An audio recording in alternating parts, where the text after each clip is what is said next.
Ever wonder what it really takes to build a business and a life that feels like yours? Welcome to That Big CEO Energy.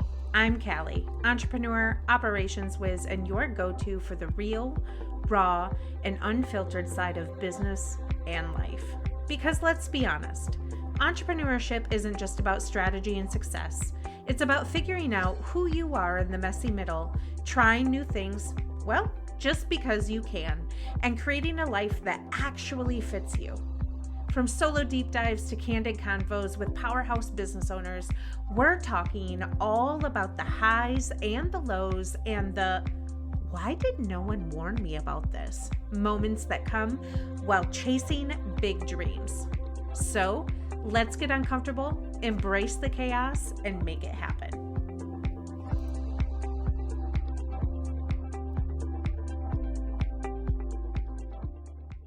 Let's start with something that might feel a little uncomfortable to admit.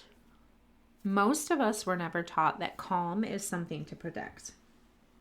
You're probably giggling because you're like, oh, queen, this episode may not be for me. But it is, I promise.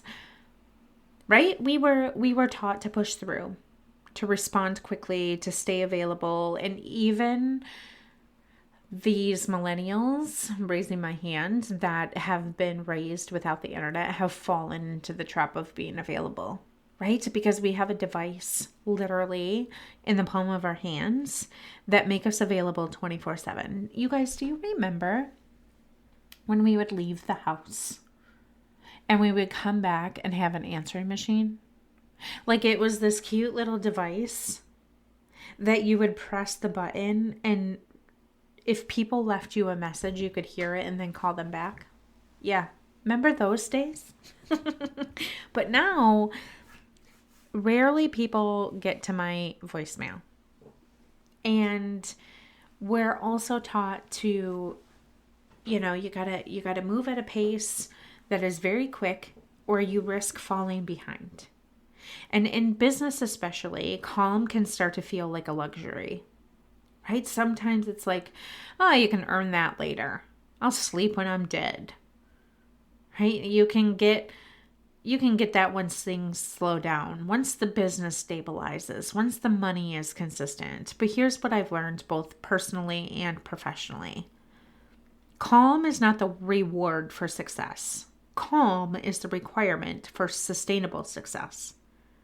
And today I want to talk about why regulated, centered CEOs consistently make better decisions, build stronger businesses, and actually enjoy their lives more while doing it. Because calm is not passive, and it's not lazy, and it's definitely not the lack of ambition.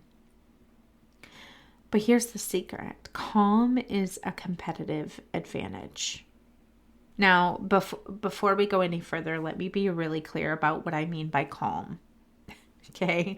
I'm not talking about being unbothered all the time. Like, oh yeah, whatever's clever.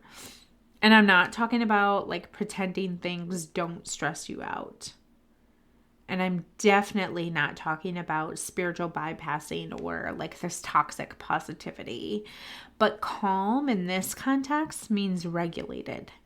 It means that your nervous system is not running your business for you. And it means that you can feel pressure without panicking. And you can face uncertainty without spiraling. And you can make decisions without rushing just to relieve discomfort. And that changes literally everything. Because here's the reality. When you are dysregulated, leadership becomes reactive. And I think what happens is you respond instead of choose. And you fix instead of think. And maybe you say yes too quickly and then go, ooh, I regret that. But then you start to make short-term decisions that create long-term problems, actually. And none of that is because you're bad at business. It's literally because your system is overloaded. This is something I see all the time with high capacity women. They're smart, They're driven, they're capable, but they're constantly operating in urgency. Every email feels immediate. Every client request feels pressing. Every decision feels heavy. And when everything is urgent, nothing gets handled strategically. Say it louder for the people in the back. So here's where calm comes in.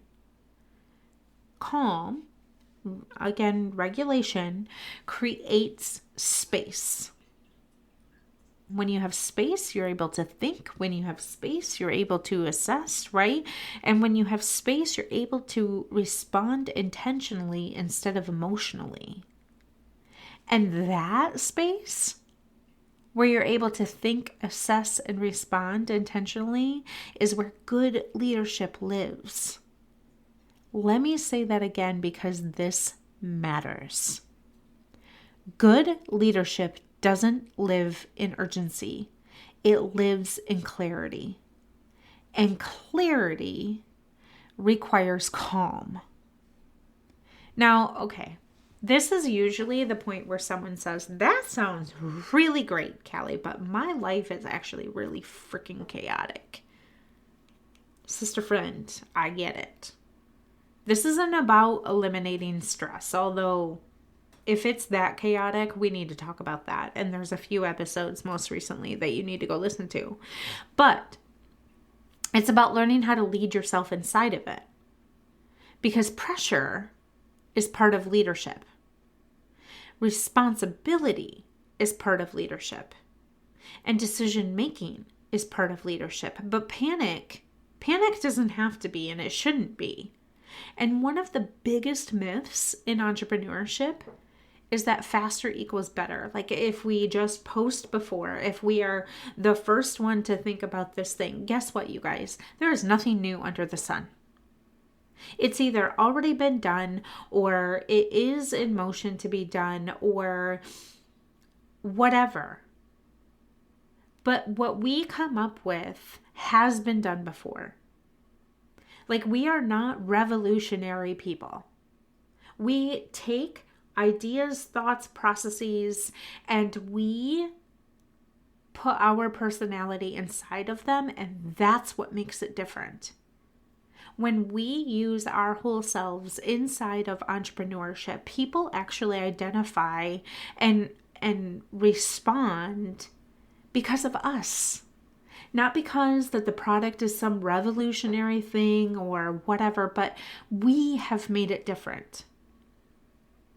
But when we live in this myth that faster equals better and faster response, right? Faster launches, faster growth, it just means that there is speed without regulation that leads to mistakes. And it leads to overcommitting. It leads to building things that you can't sustain. And it leads to burnout disguised as productivity. Calm, aka regulated, leaders move deliberately. They don't confuse motion with progress. They don't confuse urgency with importance. They understand how they feel internally directly impacts how they lead externally. So this is where the nervous system awareness becomes a leadership skill and not some like wellness trend that we see on the internet. If your body is constantly in fight or flight, your decisions will reflect that. And you just might notice yourself over-explaining, micromanaging whoever you have, including contractors, second-guessing, avoiding decisions, or even making decisions too quickly just to make the discomfort stop, right? This is not intuition. This is actually survival mode. And survival mode is not where strategic leadership lives. Now, this really reminds me of when I started my business. Because I was taking clients, and I didn't understand what my business needed from me or what I needed from my business. And so what happened was I was making money hand over fist. I was also making really poor decisions. And I also was not set up for the growth that I had. And so what happened is I was in survival mode. But then I started avoiding some decisions, which actually meant getting rid of some of the clients that I had because they weren't aligned with what I was trying to achieve. But it also made me less decisive. And I found inside of that, when I could not make a clear decision, it was literally because I was so overwhelmed and I was in this constant state of fight or flight that it made me start second guessing, could I even survive? And so calm doesn't make you less decisive. It actually makes you more accurate. When you are more regulated, you can hold more complexity. So for instance, now, like I know exactly who I serve, why I serve them, and what I love to do. And so I'm able to have more complex conversations, and I'm actually able to consider multiple options without having this freezing effect that takes hold of me. And I'm also able to hear feedback without taking it personally. But I think the most important thing was I can now tolerate discomfort without rushing to escape it. Right? Not every time are my clients like going to love things that I do. Not every time are, is the feedback going to be great. But I don't have to take it personally. I can acknowledge it. I can say, I'm sorry that it didn't meet your expectations. Let's figure out how we can do this differently, and we move on. Like, it's just what happens. But most people can't even get to this point because they're too busy reacting. They're actually emotionally managing their business instead of leading it. And they are exhausted by the constant pressure to keep up. And if that is you, there is no way that you can stand out immediately as a regulated, calm leader and have a team that trusts you, and clients that feel safe with you, and partners that respect your steadiness. Like, there's just no way. And it's not because, right, you show up perfect, but it's because you're consistent. Like, consistency is deeply, deeply underrated. When people know that they're not going to get like this emotionally charged response from you, everything changes. And communication improves. You're actually able to communicate about the work instead of the emotions. And then conflict becomes easier to navigate. And this is like outside of business too. This is definitely something that has improved in my marriage, in relationships with other people, where it's when I am not emotionally charged and I am on 500-foot view of like, okay, what is the actual problem? Then my communication improves and I'm able to articulate better. And it's still a work in progress, right? We're humans. That is just how it is. But then the conflict actually becomes easier to navigate because problems get addressed earlier instead of festering. And here's the thing. I'm just going to say this out loud. Just going to say it out loud. If you are the kind of person that has not developed yourself enough, where you don't like conflict because you are in this fight or flight mode, and you would rather fester and keep everything built up, and you allow whatever the situation is to build your own agenda instead of going to the person and saying, hey, like, I think there's a problem. This is what I'm noticing. Like, can you help me understand what is happening? And have that conversation rather than you say nothing, you let the time pass, and then when you're consistently asked, like, what is going on? Why are you acting this towards me? And then you decide to blow up at the person and use a ton of mean words, like, you are not emotionally mature. I'm sorry. I'm just going to say that out loud. Actually, I'm not even sorry. I'm not even sorry for saying that. But when you don't address the problems earlier and you let it fester, that's a you problem. That is not a situational problem. What happens is you have created a narrative in your head about the situation that has happened, and you have not allowed dialogue to take place. When you don't allow dialogue to take place or communication to exist, then that is a you problem. And you cannot be mad at the other person for saying, like, I'm not even going to have a conversation with you about it, because it's not worth my time. You have already created what the agenda was going to be. You have already created what the outcome was going to be. You've made assumptions about the type of person that I showed up to be in that moment and that I continue to be. So why would I even argue with you? Why would I even waste my time? Why would I try and disprove that? And now you have broken communication. You have conflict in the relationship. And then now it's not even easier to navigate because the devil has probably already reared his ugly head and just kept it booming inside of you. And that, my friend, is a you problem. And so what I have learned is that when I am regulated and when I am calm, I have stability. I'm able to take myself out of the situation from a 500-foot view, and I'm able to say, like, okay, maybe their intentions were X, Y, and Z. But I'm not even going to allow myself to assume that that's what their intentions were because I haven't asked any questions.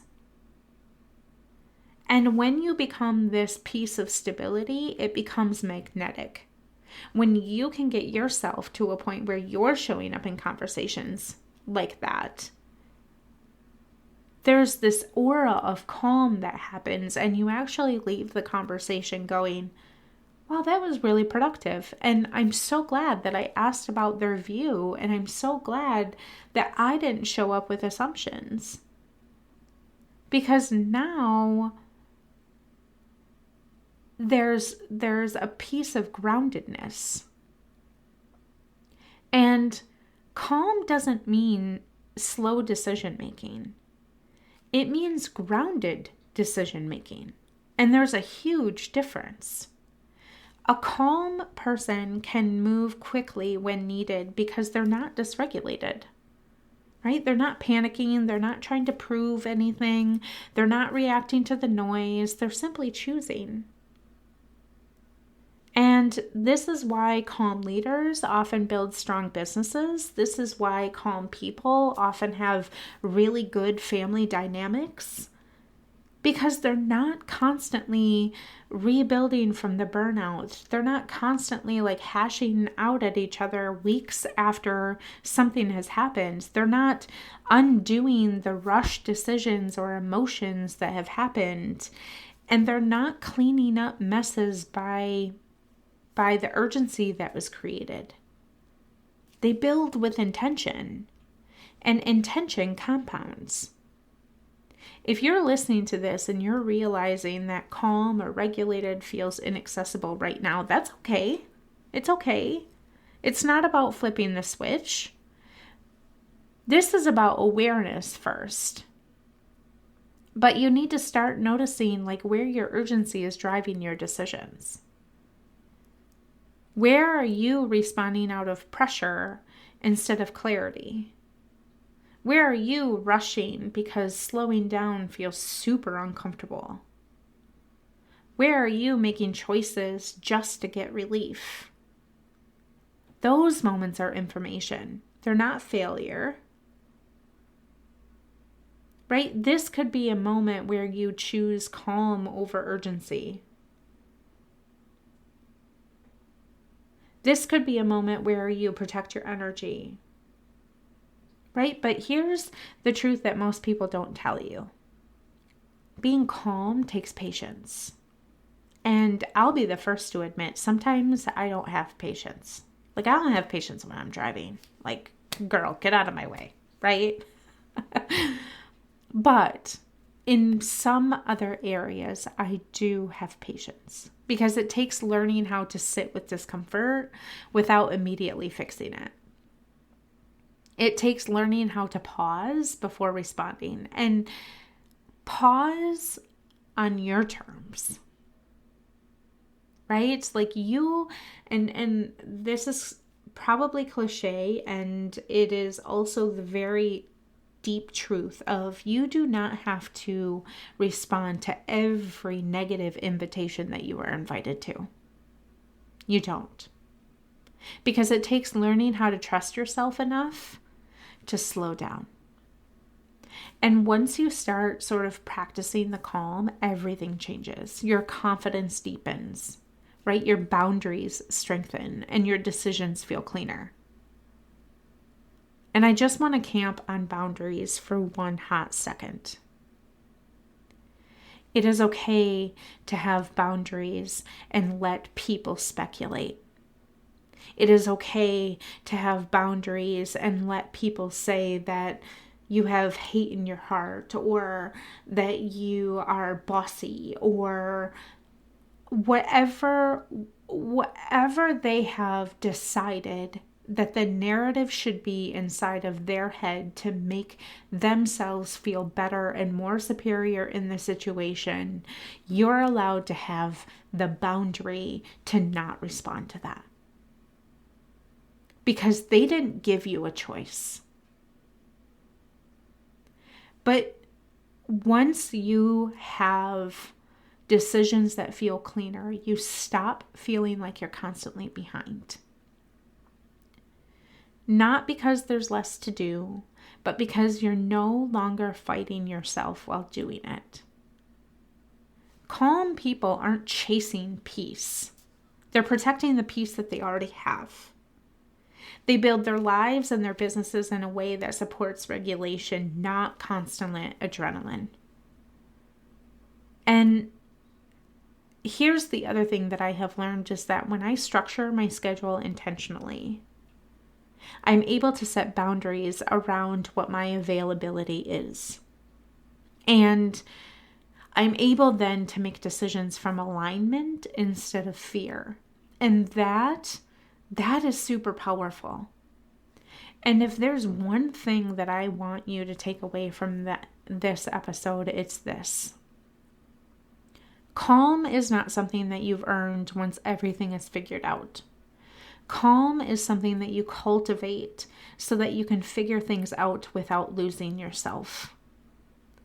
In a world that rewards urgency, that demands a response, that tells you that they will quote unquote be available when you figure yourself out, calmness and boundaries set you apart. Not because you're doing less, not because you're just letting it fall to the wayside and we're not going to address it, but because you are leading yourself better. And that is the biggest executive officer energy that you can give yourself. Hey friend, thanks for hanging out with me today. If something in this episode clicked for you, I want you to shoot me a DM over on Instagram. The link is in the show notes. Let's chat about how you're making the messy middle work for you. If you loved what you heard, would you mind sharing this episode with a friend who needs to hear it too? And drop a quick review if you don't mind. It helps get the word out, and I appreciate it more than you know. Catch you in the next one.